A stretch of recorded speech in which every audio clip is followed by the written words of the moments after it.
جی علی بیٹا، کیسے آئے ہو میری طرف؟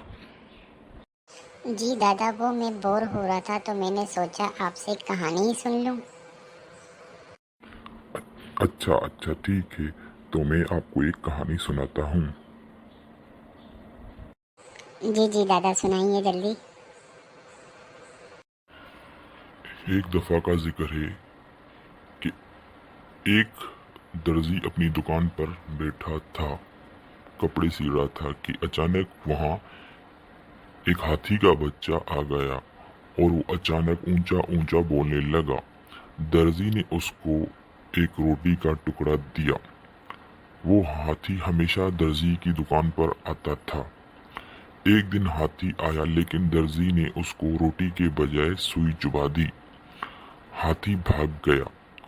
اگلے دن ہاتھی پھر آ گیا لیکن اس کی سونڈ کیچڑ سے بھری ہوئی تھی اور اس نے اپنی سونڈ سے کیچڑ درزی کے کپڑوں پر پھینک دیا۔ درزی کے سارے کپڑے خراب ہو گئے۔ درزی سر پکڑ کر رونے لگ گیا۔ اس کہانی سے ہمیں یہ سبق ملتا ہے کہ جیسا کرو گے ویسا بھرو گے۔